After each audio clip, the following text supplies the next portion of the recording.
Olá pessoal, essa é a segunda parte do nosso podcast. Hoje estamos com o professor Jeff, vamos entrevistar ele e nós queremos saber quantos anos o senhor tem, o seu nome, seu senhor já mostra que eu sou velho, né? Se você é natural daqui mesmo de Porto Alegre. Cara, então, eu tô com 31, fiz 31 esse ano, né?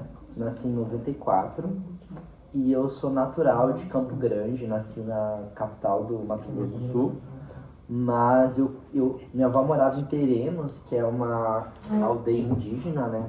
Terena, inclusive é uma etnia, né? De um grupo indígena ali da região do Mato Grosso do Sul. E aí eu mudei bem cedinho assim pra Bela Vista, que é inclusive a cidade do Ney Mato Grosso, né? Tem uma história bem legal sobre isso, né? Sobre o nome do Ney Mato Grosso. E morei 12 anos nessa cidade de Bela Vista, que é a fronteira com o Paraguai. Tem duas Bela Vista, Bela Vista Brasil e Bela Vista Norte Paraguai. Né? Se encontra em uma Bela Vista só, é uma rua que divide as Bela Vistas. Mas aí com 14 anos eu fui morar em Dourados, que é uma cidade assim bem agropecuária, talvez a segunda maior cidade do estado, né? Com a segunda maior universidade do Mato Grosso do Sul, que é a UFGD, e a UEMS, que é onde eu me formei, no estadual. E depois eu fui fazer faculdade em Amambai, Sociais, morei 4 anos de lá, terminei a faculdade e aí vim parar em Porto Alegre. Estou aqui faz 24 anos, 4 anos e meio, 5? Já fiz 5 anos que eu tô aqui em Porto Alegre. E como foi a adaptação, assim, se readaptar com... Porque tu também, como tu saiu de um lugar não tão movimentado, que nem tu falou da sua avó e tal, pra depois um lugar mais movimentado e até chegar agora na capital. Eu gostava porque eu era uma criança muito agitada, era uma criança da arte, de música e de... Não só da música, mas da música, assim, que não era muito próxima da minha família. Minha família é do... Meu pai é cantor sertanejo, né? Então, quando eu saí de Bela Vista e fui para Dourados, eu conheci, né, a segunda maior cidade do estado. Conheci outros grupos que eu me identificava mais. Então, eu gostei de ter mudado justamente porque eu não me identificava tanto com uma cidade pequena, sabe? E hoje em Porto Alegre, eu gosto de Porto Alegre. Eu gosto de Porto Alegre. Eu venho falando, né, Porto Alegre é difícil, né? Mas eu gosto de Porto Alegre mais que as cidades que eu morei. Justamente por causa... Porto Alegre tem muita arte, tem muita cultura, tem muita movimentação. E não é a mesma coisa que uma cidade super grande que nem São Paulo. Eu já fiquei em São Paulo na época. Então acho que Porto Alegre tem um equilíbrio ainda entre uma cidade grande e uma cidade pequena. A impressão que eu tenho é que Porto Alegre é uma cidade pequena, mas grande. Então todo mundo se conhece, mas ela é grande, né? Então, eu gosto de Porto Alegre justamente porque, claro, eu sou um estrangeiro aqui, né, gente? Eu sou um turista ainda, porque eu não conheço tanto Porto Alegre, porque eu cheguei na pandemia. Mas eu gosto de Porto Alegre porque ela me traz esse ar da urbanização, do grafite, né, da cena. Porto Alegre, pô, tem a maior pista de skate da América Latina, meu. Isso é muito legal. Isso são coisas que não existem no Mato Grosso do Sul, né?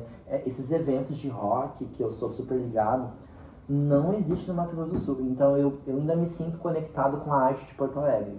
Com a cultura e com algumas questões, eu tenho algumas coisas a ressaltar e tentar entender ainda. Mas eu adoro Porto Alegre. Eu falo que eu tenho meus problemas, só que eu não tô aqui à toa, né? Eu não ficaria num lugar que eu não goste, né? Mas a adaptação foi difícil, principalmente com o tempo, né? Porto Alegre tem todas as estações do dia. Mato Grosso do Sul não, é mais tranquilo. Tá calor, vai ficar calor até o final do dia. Porto Alegre é uma surpresa. Tu tá num dia quente, toda hora tá frio. Toda hora tá frio, toda hora tá calor. Eu vivo com o nariz ranhento, né? Eu vivo com a garganta ruim, porque a questão do tempo eu não me adaptei bem. Acho que o maior problema seria o tempo e algumas coisas da cultura que eu ainda tenho algumas coisas a tentar entender. E, tipo, no caso de ser professor, faz quanto tempo que é professor? Desde que eu cheguei aqui. Eu venho para Porto Alegre já conheci com esse seletivo, né, do estado já pronto. Eu faço seletivo lá no Mato Grosso do Sul e venho para cá. Demorou 1 ano para eu assumir o cargo, né? Então eu cheguei em 2020 e assumi o cargo em 2021. Então foi um ano assim, claro, eu trabalhava na área, já estava trabalhando no bacharel, eu era coordenador de um projeto de reassentamento, já como sociólogo. E aí eu me exonerei para vir pro estado. Tem um leve arrependimento, porque eu ganhava muito melhor lá, né? Sim. Só que eu tinha essa coisa de trabalhar com juventude, com educação, né? E segui o meu instinto emocional, né? Eu me arrependo em alguns quesitos, mas eu não me arrependo de ter entrado no estado, porque é o que eu gosto de fazer ainda consigo fazer. Meu problema geralmente é a estrutura, não são os meus alunos, entendeu? Então, eu tô como professor há 4 anos dentro do estado. E quando tu virou professor, assim, daí tu viu que, vou ter que mudar minha rotina, vai ter que ser uma rotina diferente. Como foi, como tu fez tua rotina? Como que foi tu mudar a rotina, assim? Por um tempo, eu me jogava muito nas coisas da escola. Então, até na minha folga eu tava aqui, eu ficava muito envolto a outras coisas. Hoje eu tenho uma rotina um pouco mais regrada. Eu não faço trabalho de escola em casa mais. Quando um aluno me chama para conversar, se for muito sério, eu atendo. Mas eu tento ter uma rotina assim também, porque eu tenho uma vida fora daqui, né? E tem uma coisa que eu sempre analiso. Tô na rua, ô sor, isso é engraçado. Porque a gente não fala isso para outras profissões, né? Por exemplo, eu tenho um advogado que me ajudou numa causa. Eu não falo, ô advogado! Ou eu vou atendido por um médico. Ô médico! A gente não fala isso. Ô caixa de supermercado! Agora, o professor, a gente para na rua, a gente comenta, né? O professor, ele é um ser, assim, que ele é uma entidade, né? Só que, ao mesmo tempo, ele cansa um pouco isso, sabe? Às vezes tem coisas que eu tô dando na rua, eu viro a esquina para encontrar alguém, assim. Não é um problema, não quero encontrar o aluno. Mas é que é engraçado, entendeu? Parece que a gente é uma entidade do mundo, né? Aí eu vi o que o professor fez. Ou, por exemplo, eu tô andando no mercado com uma garrafinha. Olha, o professor toma esse refrigerante. Então isso cansa um pouco às vezes, sabe? Eu ainda levo na boa, assim. Só que eu tento separar as coisas. Eu sou o Prof. Jeff, eu tenho o Jeff, eu tenho o Jeff dos amigos, eu tenho o Jeff sozinho, eu tenho o Jeff da família. O Jeff professor é o professor. Claro, né? Eu sou esse cara ainda, assim. Um pouco avoado, um pouco sensível, né? Mas eu tento separar as coisas, porque uma coisa é minha rotina de professor, outra coisa é eu que vou na minha casa. Né? Então, foi um pouco difícil, porque eu não gosto de levantar cedo, né? Eu acho o pior absurdo é a escola começar tão cedo, porque ninguém tem a capacidade de acordar às 7 horas da manhã e ficar pensando sobre o mundo. A gente tem que fazer isso, a gente se adapta, ok. Mas acho que a minha maior dificuldade de me adaptar numa escola... Não, acho que eu me adaptei bem, na real. Me adaptei bem, não tem tanta dificuldade. É mais separar essa coisa do professor Jeff e do Jeff e Jeff. Eu não sou a mesma pessoa que eu sou aqui com vocês, com os meus amigos. Só que tem um pouquinho do Jeff em cada um. Eu também vou chamar a atenção do meu amigo se ele falar alguma coisa preconceituosa, assim como eu chamo dos meus alunos. Mas eu também sei brincar com os meus alunos, como eu brinco com os meus amigos quando eu preciso brincar. Ter essa coisa mais, né, divertida, que não precisa ser tão séria. Então eu tento separar as coisas, né? Mas eu também sou um só, não sou 15 pessoas. Né? E eu vi que tu comentou até do jeito como, fala às vezes, conversa com o aluno desabafa e tal. Como tu lida com a desmotivação assim, do aluno? Às vezes tá muito desmotivado. Então, eu tenho percebido que essa juventude, ela é um pouco mais instável. Né? Percebo isso, tem momentos que os alunos vêm, me abraçam, e tem uns dias que eles nem olham na minha cara. Eu entendo isso, né? Porque eu também tenho isso, às vezes. Só que o professor tem outra posição, né? Ele tem que ouvir, ele tem que saber escutar. Eu lido bem, cara. Sabe por que eu lido bem? Porque talvez, né, hoje eu tenho 31, vocês estão com quantos? 16? Há 14 anos eu tava aí. Então, uma geração antes, né? Eu tava no mesmo lugar que vocês estão. Talvez a gente tenha uma proximidade histórica um pouco mais próxima e eu consigo entender que não é fácil. Vocês estão numa escola integral, né? As coisas são mais complexas. Então, eu tento escutar sempre o aluno, o que for cabível a mim, eu ajudo. Se precisar de auxílio das outras entidades só e direção, eu tenho que passar. Eu nunca guardo para mim, assim, coisas muito sérias, porque eu sou um professor, eu tenho que, né, também repassar isso para quem vai resolver, né, gente? Mas eu tenho uma escuta, eu acho que isso é importante. Eu acho que os alunos tem uma coisa que eu consegui conquistar com os meus alunos em todas as escolas que eu já fiz parte do quadro de professores, é confiança. Confiança. Porque, e a confiança, ela só acontece quando a gente entende o papel um do outro. Então, quando a gente mente, quando a gente mascara as coisas, senão que a gente não está se entendendo. Agora, às vezes a gente tem que falar coisas que têm que ser ditas, né? E os meus alunos sabem que se precisar falar, tu tá errado. Tu tem que mudar isso, eu vou falar. Se tu tá certo, eu também vou dar apoio para que tu tá certo. Eu acho que eu consegui equilibrar bem isso. Aí eu uso Maquiavel, ponderar, né? Ponderar as coisas. Porque não dá pra ser 100% cabeça, mas também não dá pra ser 100% coração. A gente tem que equilibrar as coisas, né? Eu acho que eu consegui equilibrar bem aí minha questão com os meus alunos, porque apesar de todas as brincadeiras e algumas situações, nunca os alunos me desrespeitaram, assim. Às vezes tem alguma advertência, mas nunca me desrespeitaram em nenhum momento, assim. Sempre fui muito respeitado dentro da sala de aula. E a gente, às vezes as pessoas têm a impressão que quando a gente é mais jovem, um professor mais jovem, o que não é o caso, que eu sou velho, tá? Mas é que a gente não vai conseguir dar aula. Eu acho que o meu caso é muito contrário. Eu consigo tirar muitas coisas de uma aula, às vezes. Então eu acho que nisso eu sou bem profissional. E que nem foi o que tu disse, que nem nossa relação da nossa geração, que é meio momentânea, assim, tem horas que tá bem, tem horas que tá mal, tem horas que tá em média, assim. E como eles são muito, a gente é muito... Instável? Instável, assim, como que tu lida dentro da sala, assim, como é que é a tua dificuldade dentro da sala, assim? Eu lido com remédio controlado. Qual que é teus maiores desafios dentro da sala, assim? O maior desafio dentro da sala de aula sempre vai ser o ensino de humanos. Porque assim, eu sempre penso, se eu fosse um prof de uma outra área, talvez eu não tivesse tanto problema com isso. Mas é que ciências humanas, que é o que eu leciono, não é estudar, é desestudar. Não é construir, é desconstruir. Então, eu sempre falo isso. Eu estava dando uma aula agora de Florestan Fernandes, né? E o Florestan Fernandes ele vai falar sobre trabalho, sobre como os negros não tiveram oportunidade de trabalho que nem brancos. Se um aluno vem de casa com um pensamento racista e ele já tem 14, 15 anos, como é que eu vou mudar? Então, o meu maior problema ainda na sala de aula não é nem ser o professor, mas é a disciplina que eu trabalho e como essa disciplina é entendida no mundo desse aluno. Porque quem que educa o aluno racista? A família, a sociedade. Então, o meu papel aqui não é nem ensinar, é desensinar. Então, a minha maior dificuldade é o ensino de ciências humanas ainda. Porque parece que eu tenho que explicar o porquê que eu estou ali ainda.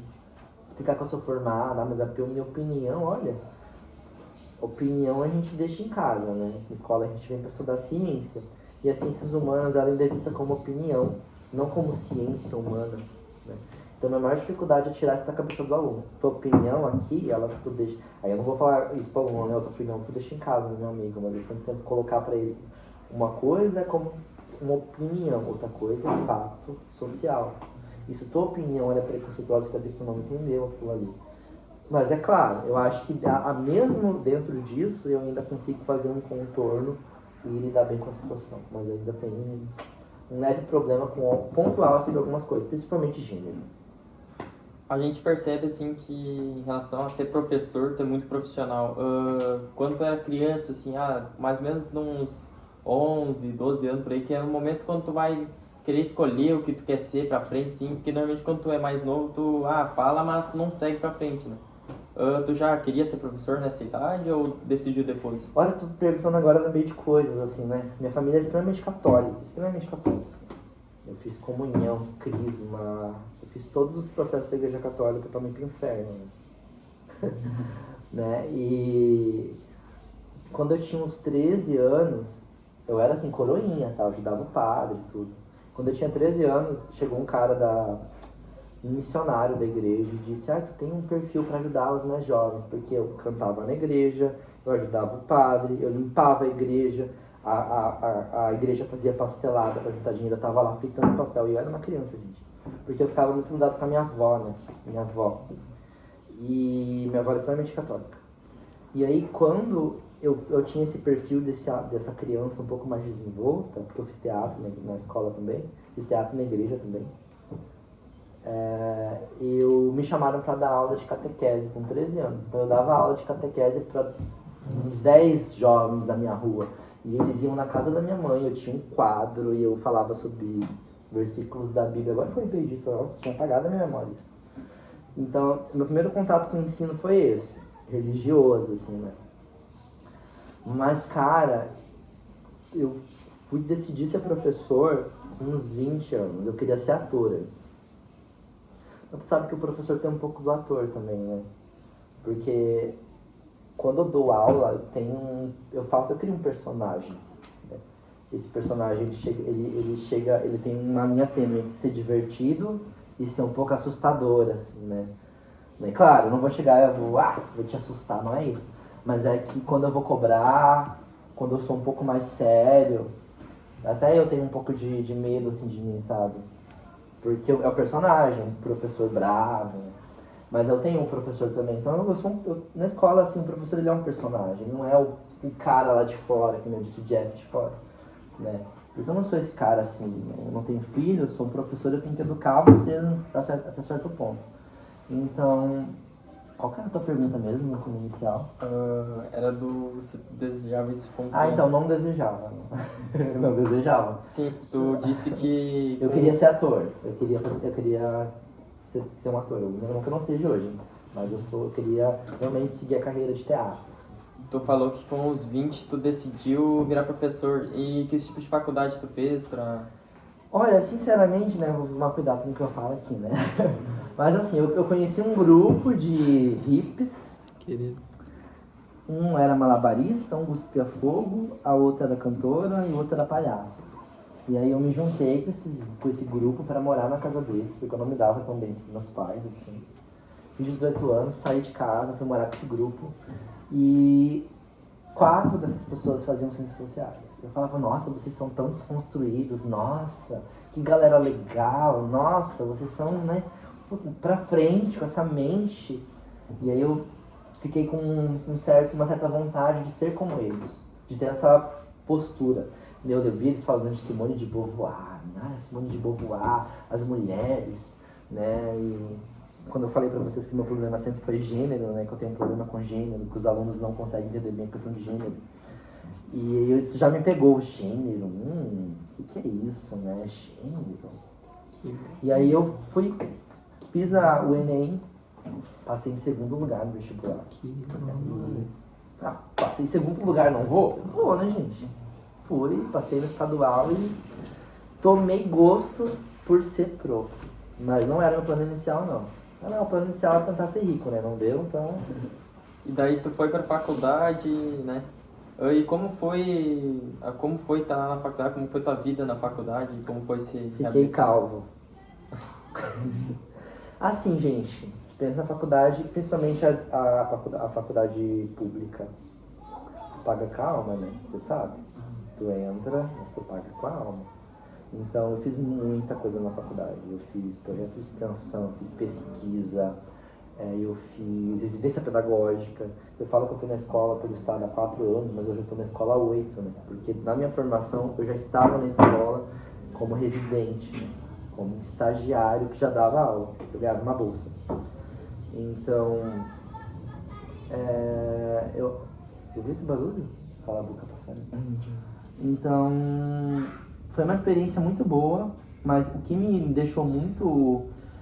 A minha diferença na faculdade foi o movimento estudantil.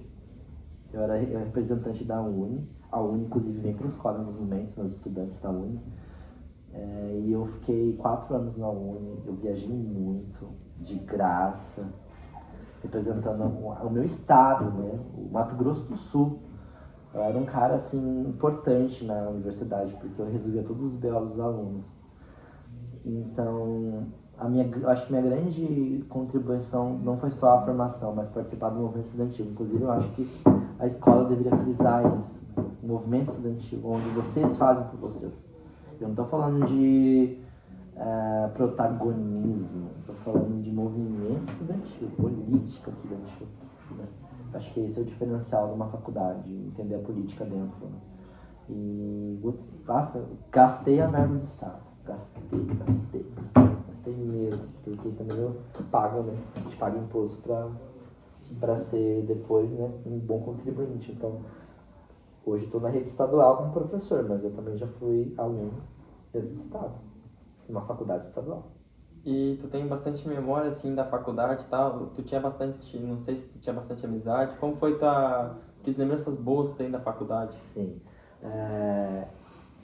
Eu tenho meus melhores amigos são da faculdade, né? Eu sempre falo isso, que nossos melhores amigos vão ser formados na faculdade. Porque ali tu já tem uma personalidade e ali tu se identifica com quem se identifica. Ponto. Porque tem assim, um curso começa com 40 e se forma com 10. Né? Meu curso foi assim, chegou com 40 e se formou com 15. Então foram 4 anos com 15 pessoas, né? E é uma família, né, gente? Porque tu vai todo dia pra faculdade, tu tem que apresentar trabalho, tu tem que fazer leitura, tu tem que apresentar seminário, tu viaja com teus colegas. Fiz muitas amizades, assim, as maiores amizades são da universidade. Então, inclusive, todo ano, de 4 em 4 anos, a gente se reúne pra se ver em algum lugar. Da última vez foi em Ubatuba, a gente já estava formado. Então, a gente fazia videochamadas, tinha planilha, valores, a gente calculou tudo. E nós conseguimos ir para São Paulo. Todos os meus amigos, eram 8 pessoas. A gente ficou uma semana em São Paulo e a próxima em Floripa. Então, nós temos um grupo de pessoas que não moram no mesmo local, mas que se encontram. Tendo se unir. Sim, por causa... Faculdade cria vínculos, não é só tu aprender, mas tu também aprende a lidar com as pessoas que são diferentes. Então todo mundo ali é de uma região, um lugar diferente, né, mas que a gente se aproximou e meus maiores amigos são da faculdade. Então não tem nenhum grande amigo aqui, mas meus amigos são de São Paulo, Minas Gerais, Pará, né, então ano que vem a gente se reencontra em Floripa. Pega meio com vínculo como se fosse um irmão, né? É uma espécie de irmão, com certeza, porque a gente passava perrengue junto, né? Eu falei das bolsas que a gente tinha, às vezes as bolsas não caíam, a data certa, a gente tinha que se virar, né? Então, acho que ali todo mundo se ajudava, porque todo mundo era, né, de famílias pobres que passaram numa universidade e estavam tentando a vida. E quanto tempo, assim, tu ficou na faculdade? 4 anos. 4 anos, né? Eu fechei o ciclo certinho, assim, sabe? Eu sempre fui um aluno muito disciplinado, tá? Eu lia muito, né? Eu sempre fui um cara, né? Eu lembro do meu professor falando que eu tinha vocação, né? Vocação para dar aula. Teve um seminário que era Ditadura Militar e Música. E o meu professor me falou, nem eu dei uma aula tão boa sobre isso no meu doutorado, você deu. Porque eu tinha essa coisa de me jogar na coisa, sabe? De abraçar tudo e se enturmar naquele assunto. Uma espécie de imersão? Eu sou muito imersivo a tudo que eu faço. Eu tenho essa característica desde criança, né? Ou era assim, ou era um cara, ou eu fazia muito bem feito, ou eu fazia pela metade.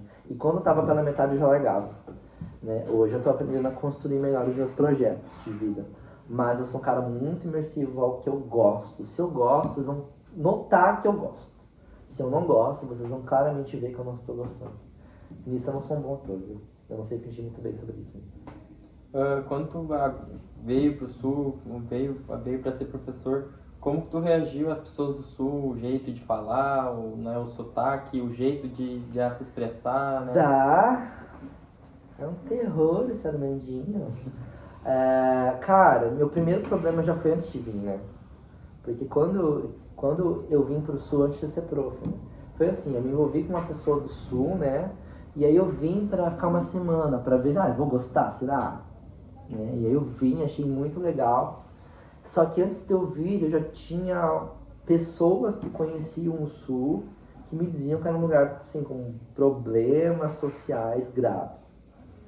Só que eu acho isso uma bobeira, entendeu? Porque Mato Grosso do Sul tem os mesmos problemas. E a gente não fala, o Mato Grosso do Sul é um lugar, assim, difícil. Todos os lugares são difíceis. Todos os lugares têm culturas e a gente tem que saber entender. Saber se adaptar. Eu gosto do sotaque, eu acho uma coisa, cultura me chama atenção, entendeu? Então quando eu vejo alguém falando assim diferente, isso já me chama a atenção pra uma coisa que é diferente, eu gosto da coisa diferente. Então não tenho problema com isso, assim, sabe? Eu acho uma coisa que, inclusive, agrega, assim, eu conheci tantas coisas diferentes. Mas tem uma coisa que é interessante, que nós, Mato Grosso do Sul, ele foi colonizado pelo Rio Grande do Sul. Porque o Mato Grosso do Sul está na região centro-oeste, o sul está para a parte de baixo, e o centro-oeste, como é o meio do Brasil, todo mundo vai para esse meio, para colonizar esse meio. Então a gente é uma mistura, de São Paulo, Minas Gerais, Rio de Janeiro, sul, nordeste, norte. Então, eu acho que como sou mato-grossense, eu ainda consigo me adaptar bem, porque a gente tem várias coisas de várias culturas. Cada tipo, cada... Por exemplo, lá a gente toma chimarrão. Mas vocês não tomam tereré, mas a gente toma. Lá, por exemplo, a gente come muita mandioca com churrasco.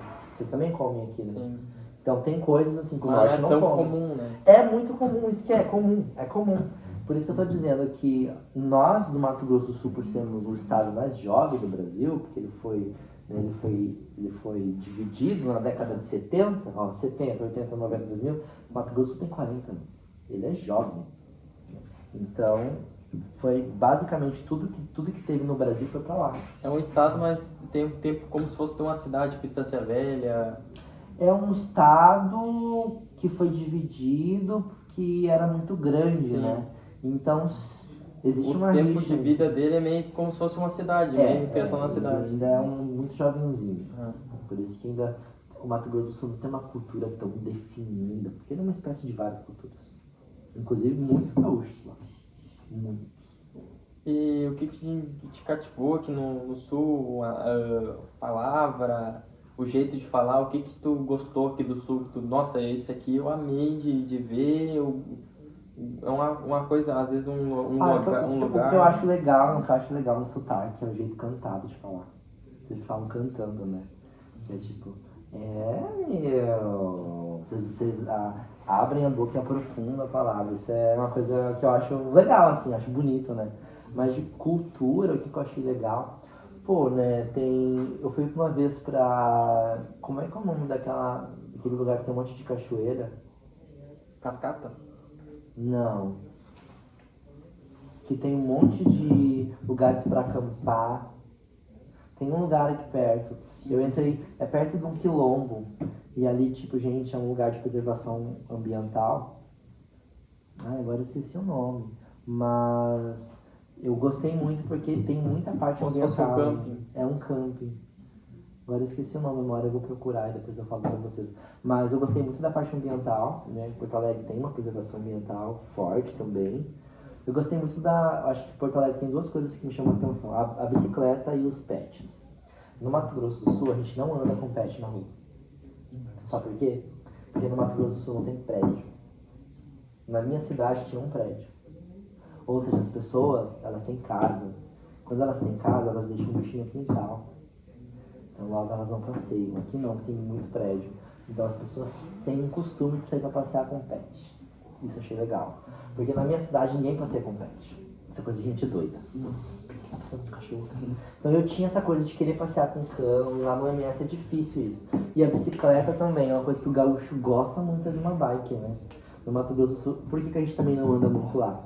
Porque a gente tem pouca ciclovia, ciclofaixa. Não tem uma Tem que andar na rua ou na calçada. Então ele não anda de bicicleta. É raro. Aqui não. Lá a bike é um instrumento de trabalho. Não que não seja aqui também. Aqui a bike é uma coisa de lazer. Ela ultrapassa uma coisa assim, entendeu? Então são duas coisas que eu achei que no Rio Grande do Sul são coisas que eu me identifiquei. Andar com pet na rua, apesar de não ter cachorro. Você tem noção que eu já parei em casas e eu pedi pra passear com cachorro. As pessoas me acharam meio doido. Passear com meu cachorro? Nem que te conheço. Eu tenho um amigo meu aqui, eu não sei o nome dele, que é um meu amigo, um cachorro.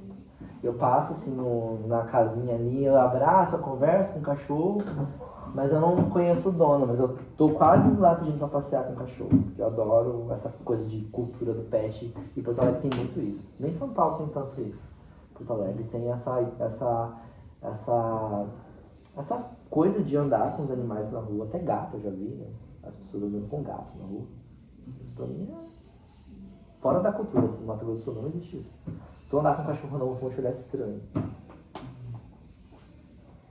E assim, como que as pessoas que não te conhecem, assim, que nem tu chegou novo em Porto Alegre, não te conhecem, como tu ia se apresentar pra pessoa, como tu se apresenta? E aí, meu, qual que é?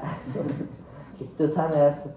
É que assim, eu já tô um pouco engauchado, assim, as pessoas já falam pra mim que meu sotaque já tá meio perdido. Eu não acho.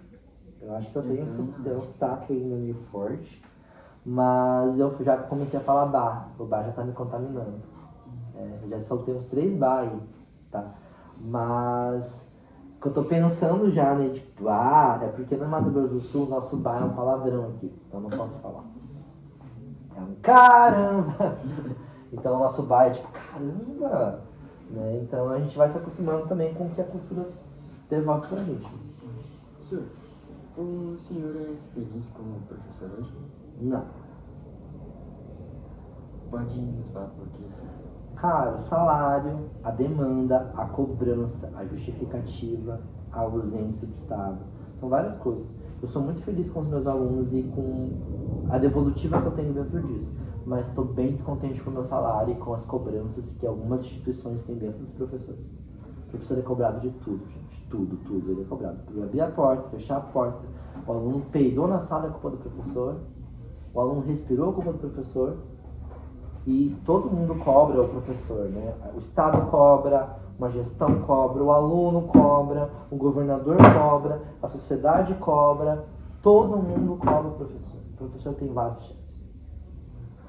Então, nesse sentido, né, eu tenho bastante descontentamento muito forte, porque eu acho que um professor ele ganha muito pouco pelo trabalho que ele exerce, pela função que ele exerce e por coisas que ele tem que passar sendo e não só professor, né? Médico também, que ganha pouco, não ganha muito. Mas pensa comigo, um médico tá ganhando 20 mil. É que depende, né, do caso, mas o professor ele tinha que ganhar, porque além dele educar, ele já tem que educar uma faixa etária de idade que é meio complicado, que nem tu é uma faixa etária de idade jovem, né, o adolescente tá naquela fase de namorinho, daí aquela de briga, às vezes uma hora tá bem, uma hora tá mal. Isso que eu falo, qual que é o papel do professor? É desenvolver habilidades. Tá lá. Habilidade de reconhecer o racismo no mundo, habilidade de criticar as questões em indústria sobre a questão ambiental, habilidade. Só que o professor, na realidade, não faz isso, ele educa o adolescente. Quem é que educa o adolescente? A família, a sociedade, o professor não. O professor ajuda a desenvolver habilidades, a gente tem essa concepção errada do professor. E é claro que eu estou ajudando, porque é cultural. Mas pelo trabalho que o professor exerce hoje, meu salário não é baixo. É porque e tem muitas vezes que tu faz a função que às vezes com um pai ou uma mãe não faz, porque acontece que tem gente que não tem um pai ou uma mãe presente, então o professor às vezes ele ajuda nisso, né? Sim. E tipo, tu deve se abalar muito, às vezes fazendo as coisas na escola, ajudando, às vezes sobrecarrega tu. O que tu faz para descarregar, assim, fora do trabalho? Terapia. Eu faço muita terapia. Eu trabalho muito com música, tenho jogado bastante na música, eu tava até cantando numa banda aí à noite, né? Caçando paralelos a isso, eu não canto mais agora, porque música é uma coisa muito íntima pra mim, né? Apesar de eu trabalhar isso dentro da minha área. Só que o que eu tenho feito para tentar não levar toda essa carga é tentar fazer coisas que eu gosto. Vou pro cinema, eu vou para um parque, toco violão, vou na orla, eu invento as coisas, porque, que nem eu digo, eu tenho que separar também o prof do Jeff, eu não posso levar tudo pra minha vida, não posso. Mas tem uma coisa, se aparecer eu agarro, sabe? Não vou dizer pra vocês, tem um aluno meu passando por uma dificuldade, foi expulso de casa, eu vou ajudar esse aluno. Mas é difícil, porque eu não posso tapar o buraco do mundo, né? E eu também tenho os meus problemas.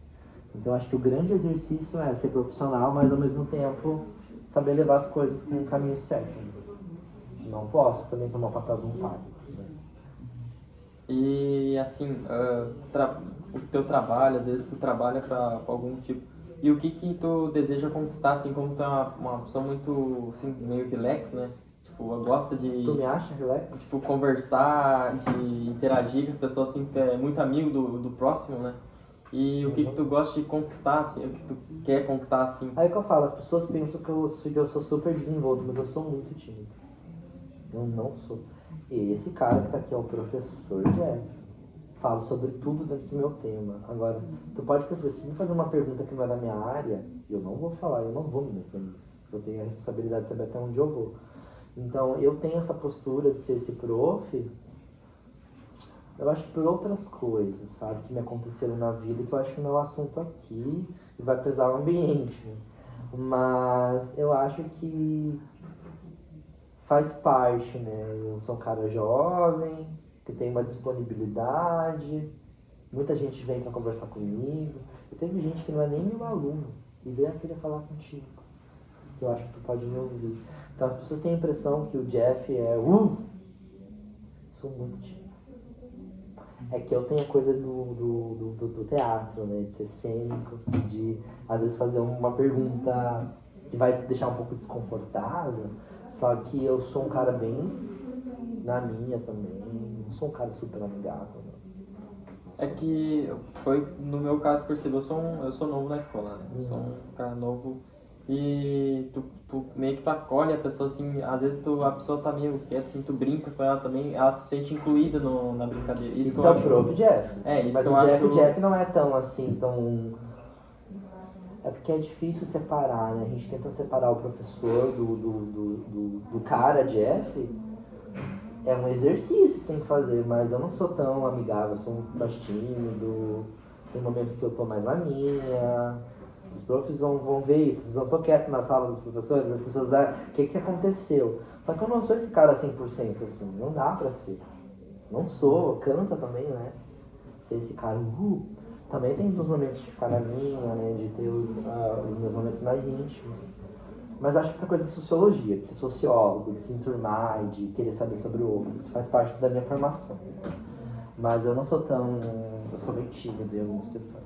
E o que tu quer que as pessoas lembrem de ti no momento de, tipo, ficar mais velho, aí partir, alguma... Quero que as pessoas lembrem de mim. O que tu... A pessoa que foi o professor Jeff, ou foi o Jeff, quem que foi o Jeff? Ai, que pergunta difícil, hein? Sabe que eu não penso muito nisso? Eu acho que o que vier pra mim é lucro. Não tenho tanta expectativa do que as pessoas lembrem. Eu acho que o mais importante pra mim é eu me entender e que as pessoas pensarem e lembrarem de mim. Beijo da Xuxa, né? Aí é lucro. Não penso muito nisso, não. Porque aí eu vou surtar se eu ficar pensando o que eu vou deixar pro mundo. Nem sei se vai ter mundo, né, gente? E tu mais novo, tu chegou, viu algum conselho que te marcou assim, esse conselho aqui eu vou levar pra minha vida e é um negócio marcante, eu vou utilizar, e até hoje tu utiliza? Olha, primeira coisa, estudar, né? Meus professores pegavam muito no meu pé pra estudar, porque eu tinha essa coisa artística, só que eu era um pouco rebelde. Mas, repete a pergunta.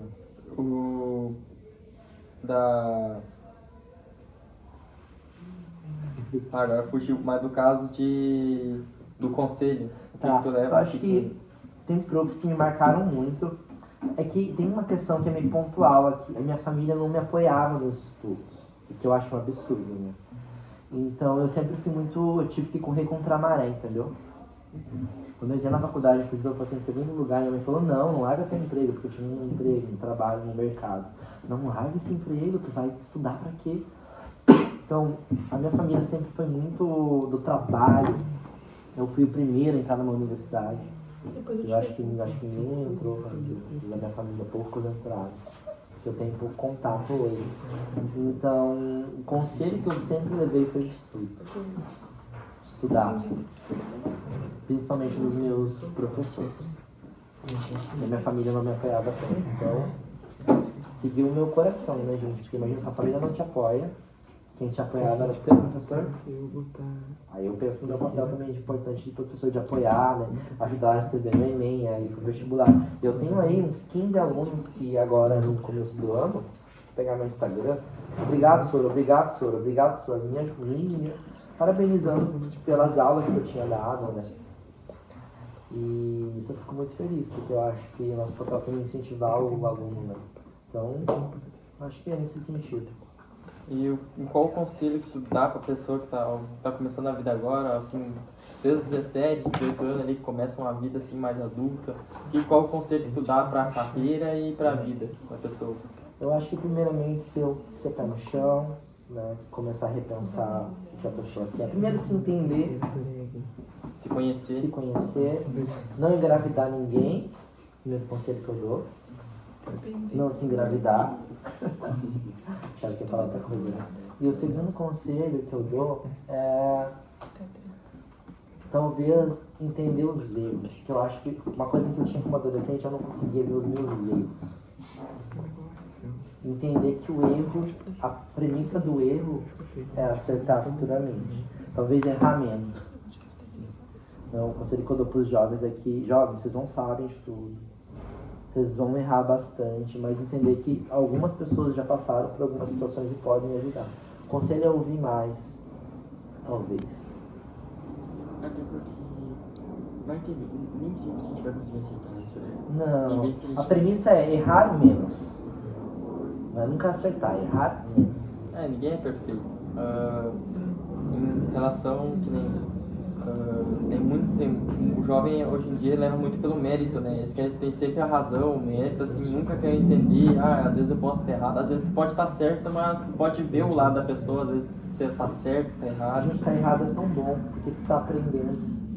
Quando tu acha que tu sabe de tudo, então tu já pode ir, já vai pro contra universo aí, né? Porque todo mundo tá sempre certo, não, gente. A premissa inclusive da ciência é o erro, né? Tu tem que errar para chegar no resultado. Então eu acho que o conselho que eu dou para os jovens hoje é menos rede social, mais, sabe, coisas práticas. Mas eu ainda sou contra a lei do celular, tá? Eu sou contra. Eu acho um absurdo. Porque Mas é o direito, né? mas eu acho que dentro disso também tem a crítica, né? De que eu acho que nós temos que voltar para a natureza.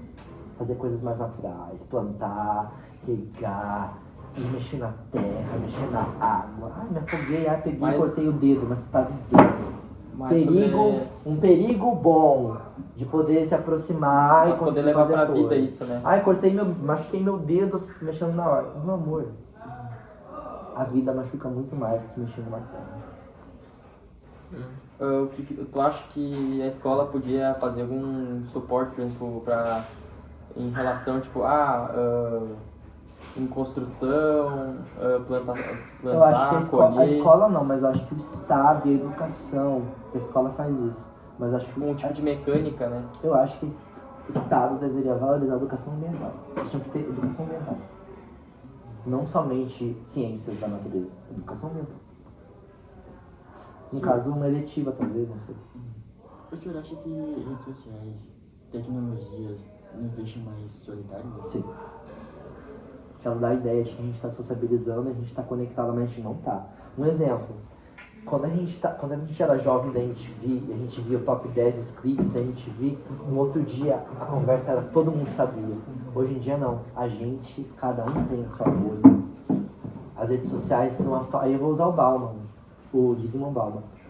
As redes sociais têm uma falsa ideia de que todo mundo está conectado, mas a gente não está. Porque a gente está desconectado. A premissa da rede social não é ter grandes amigos, é desfazer os amigos que você já teve lá. Então eu sempre vou ser crítica a essa ideia da rede social. Não existe rede social se não existe sociabilidade. Não existe, isso é uma falsa ideia. Então vamos voltar pra vida, né? Olhar no olho. Às vezes a gente quer, paquerar alguém, quer conversar com alguém, a gente tem medo. Só que a gente tá perdendo até o medo de poder fazer alguma coisa. A gente não quer nem ter medo mais. Mas o medo também é importante, porque é o medo que vai dar, né, talvez uma visão pra mim não tão romantizada do que a coisa. O jovem tá meio que perdendo aquele medo que nem... fazer um exemplo meio óbvio. Que nem tinha antigamente, tu vai chegar na guria e tal, vai conversar, tu tem aquele arrepio, tipo assim, vou ser meio calmo, assim, não vou cuidar o que eu vou falar. Sim. Eles não estão mais tendo esse tipo Vocês de... não se arriscam tanto mais. Não se arriscam, não tentam fazer uma coisa diferente, né? Eu acho que a gente tem que começar a se arriscar mais. Claro, coisas boas, né, gente? Não vamos arriscar bater em alguém ou fazer uma coisa errada. Se arriscar em coisas positivas que a gente perdeu. Que é olhar no olho, pegar na mão, fazer novas abraçar. amizades. Exatamente. Acho que é isso, né? Senhor, a gente queria agradecer a sua participação. R$100. valendo 100 reais, eu tô cheio de fome na real, só. Tá bom, eu que agradeço, obrigado por terem me ouvido, eu tô achando muito legal essa ideia, né? Acho que o podcast tem muitas coisas a acrescentar na escola. Eu acho que é isso, acho que vocês estão num caminho bem assim, né? Bem floral para a vida, ouvindo as pessoas, com perguntas muito bem elaboradas. Parabéns pela prof, pela equipe. Vocês estão de parabéns, porque eu me senti assim, no sofá. Só faltou uma bebida pra mim, mas não pode, que a gente tá na escola, tá? Beijo. Valeu.